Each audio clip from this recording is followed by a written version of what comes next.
The film begins by showing a man who is walking in an area in a city.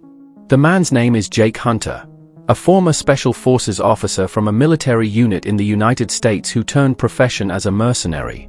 That morning, Jake came to a bar called Salt and Sea, which is close to the city limits. After Jake entered the bar and drank a few beers, Jake was seen observing the bar and looking for someone. Then, a stripper girl came up to Jake and teased him.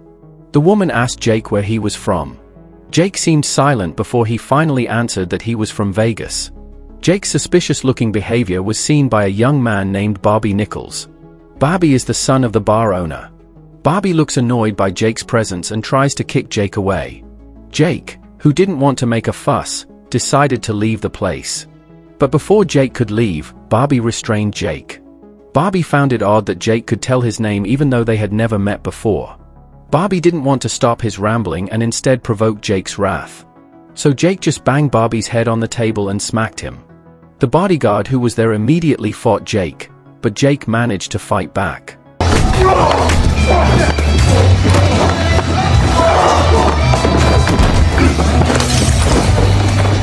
The situation became increasingly chaotic, until finally, a man named Ben Nichols came along with several plainclothes police officers. Ben is the owner of the bar and Bobby's father. Ben is one of the most influential people in the city because of his wealth and power. Many corrupt cops work under Ben's control and are willing to be paid to protect him from any legal entanglement. The police who were with Ben immediately arrested Jake and took him to the police station for questioning. In the interrogation room, Jake chose to remain silent and did not provide any information. Ben and the corrupt cops who are with him continue to force Jake to speak, considering Jake's arrival all the way from Vegas to their city is very unusual. Ben also adds that he doesn't like strangers coming to his town, let alone hurting his son. Not long after, Ben gets a call from his sister named Maggie, who reminds Ben that he has an appointment for dinner that night. So Ben had to go and leave the two policemen who were there to continue the interrogation. Shortly after Ben left, one of the corrupt police officers named Stone immediately covered Jake's head with black plastic and hit Jake's face so that he would speak. Fortunately, the police chief came and stopped the actions of the two corrupt policemen. The police chief named Kim then took over Jake's interrogation and ordered the two policemen to get out of the interrogation room. Kim then apologized to Jake and removed the handcuffs from Jake's hands. Jake used the opportunity to escape. Jake then takes Kim's gun and escapes in a police car. Elsewhere, Ben arrives home for dinner with Maggie and Bobby. Before dinner with pies cooked by Maggie, Ben had time to ask Bobby about Jake. Ben is surprised because in Jake's pocket, he finds a photo of a girl who had previously been Bobby's ex-girlfriend. Bobby admits he doesn't know anything about him and his relationship with his ex-girlfriend. On the way to Ben's house, Jake recalls a time when he and Murphy were talking about how Murphy got out of his Special Forces job. Murphy is Jake's former captain in the Special Forces military unit who also switched professions as a mercenary. At that time, Jake was trying to quit his profession because he wanted to be able to live a normal life with his daughter. On the way, Jake checked the trunk of the police car to see how many weapons were in the trunk. Just as Jake wants to continue his journey, he gets a message from Kim to turn himself in immediately. But Jake refuses because he has to continue the search for his daughter, Melissa, who has been missing for several weeks. The scene switches to the moment where Ben and Maggie are having a business meeting with their colleague named Greenberg. Ben and Berg are discussing an aquifer business located in the southwest that can generate billions of dollars a day. After the meeting was over, Maggie went back to the house while Ben chose to stay outside for a little smoke. Unexpectedly, Jake was behind Ben and pointed a gun at him. Jake asks Ben to meet Bobby because Jake wants to ask Bobby about his daughter's whereabouts. Bobby, who saw Jake and Ben, immediately approached Ben and asked what was going on. Jake points his gun at Bobby and asks where his daughter is. Bobby, who was scared, then told Jake everything, even though Ben prevented him from doing so. Bobby said that he and Melissa went to a party together to drink and use some drugs. But Melissa suddenly overdosed and died right away. Jake, who heard all that, felt very angry, and immediately shot Bobby right in the chest until Bobby died. I didn't want to hurt Bobby! Maggie, who heard the gunshots, immediately grabbed a rifle and shot Jake from the balcony. Jake quickly ran towards the date palm fields to escape. Fucking it! But the corrupt cops who worked for Ben soon chased him into the middle of the field. Although Jake's bullets were very limited, Jake managed to knock out all the corrupt cops who were chasing him at that time. Go!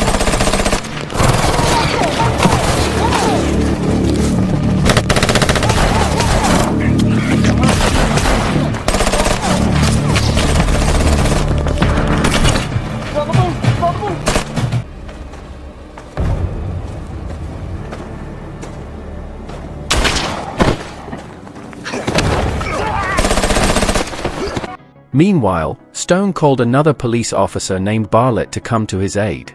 Stone also advised Bartlett not to report this to Sheriff Kim. When Bartlett arrives, he and Stone go back into the field to look for Jake's whereabouts. They see many dead police officers around the field.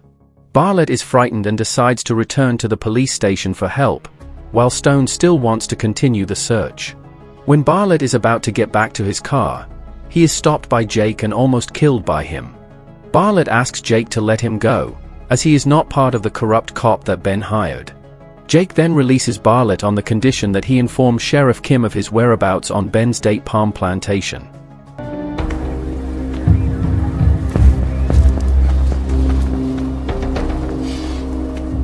Bartlett then returns to the police station and tells Sheriff Kim privately about Jake's whereabouts.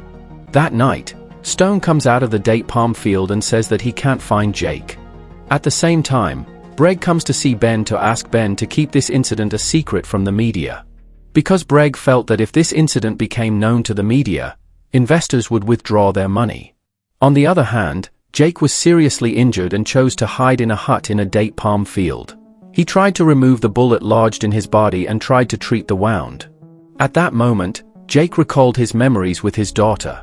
Melissa often feels disappointed with Jake, because Jake keeps busy with his work and leaves her alone. Recalling those memories made Jake feel very sad and guilty for his daughter. That night, Jake cried himself in his hideout. The next morning, Murphy comes to Ben's house by helicopter. He comes to talk about Jake to Ben.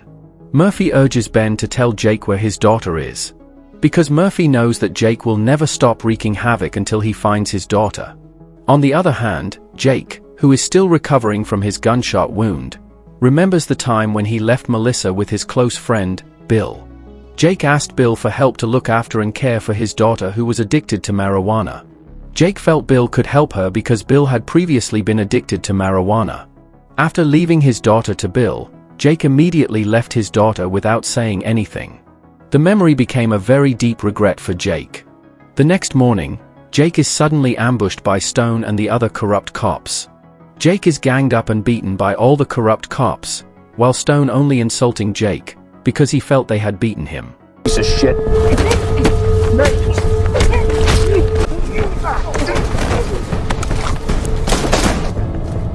You fucking dirty bitch. But fortunately, the situation quickly turned around. Jake managed to knock out the corrupt cops one by one and managed to take Stone hostage. Jake deliberately refrains from killing Stone because he wants to interrogate him. Shortly after, Sheriff Kim arrives and asks Jake why Jake asked her to come. Jake knows that Sheriff Kim is a responsible cop, so he wants to ask Sheriff Kim for help in finding his daughter's whereabouts. Jake finds out that Ben has hidden his daughter, and he wants Kim to investigate everything about Ben. Jake returns to where he had kept Stone and begins interrogating him about his daughter's whereabouts. Stone says that it was Ben who killed Melissa after she overdosed. Jake then realizes that Stone had raped his daughter, so he is furious and kills Stone. Jake then screamed loudly. He felt very sad and sorry for everything that happened to his daughter. Elsewhere, Murphy comes to the police station to meet Kim. Murphy plans to ask Kim to work together to solve the case.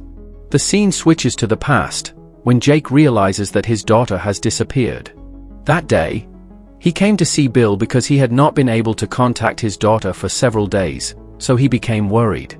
But unfortunately, when he came to Bill's house, Bill said that Melissa had gone with a young man named Bobby at the Salt & Sea bar.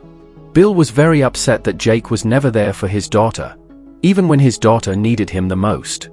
The next day, Jake called Kim, who was at the police station. Murphy, who happened to be there at the time, asked Jake to turn himself in. But Jake still can't turn himself in because he hasn't found Melissa yet. Even though Jake already knows that his daughter is dead, Jake still wants to find the whereabouts of his daughter's body. Then, Jake asks Murphy to help him take down Ben and his entire business so he can uncover all the truth.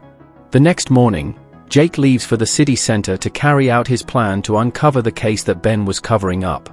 When Jake was in the center of town, the police started to surround him and fired at Jake. Jake tried to fight back with the machine gun he was carrying, and managed to knock out most of the police officers in the area.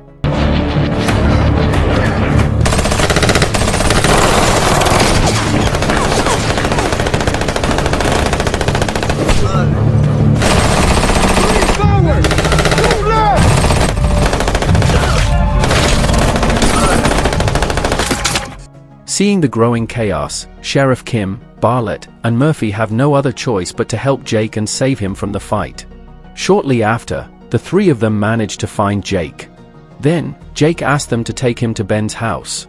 On the other hand, Ben and Maggie talked and contemplated in front of their house. Finished talking, Maggie went back into the house and Ben followed after. However, when Ben enters the house, Maggie is already held hostage by Jake. Jake forces Ben to explain everything that happened to his daughter. Ben then explains that after Melissa overdosed on drugs, Ben drowned Melissa into a lake near their house. Even though at that time, Melissa was actually still alive and could still be saved. But Ben ruthlessly killed Melissa by drowning her in water. Everything Ben said had been secretly recorded by Jake and Sheriff Kim. The tape will serve as evidence in court to imprison Ben in prison. Kim and Murphy then call for help from other police officers to come to Ben's residence and arrest Ben. When Ben hears police sirens outside his house, he thinks it's corrupt cops working for him. But when he left the house, he was immediately arrested by other police officers. At that time, Jake almost killed Ben in front of the police, but Murphy and Sheriff Kim stopped him. Murphy says with a heavy heart that Ben's death will never bring Melissa back. After realizing this, Jake put down his gun and handed all these cases over to the police. Ben and Maggie are eventually arrested and taken to a police car. Meanwhile, Jake leaves the place, feeling very sorry for his daughter. At the end of the story, the police car carrying Ben and Maggie was accidentally stopped in the middle of the road. At that time, Murphy shot Ben and Maggie in the head mercilessly. He avenged Melissa's death and everything that had happened to Melissa. If you enjoyed this video, don't be shy, hit the like button, and if you disliked it, hit the dislike button twice just to be sure. You should watch the full movie. Thank you very much for watching.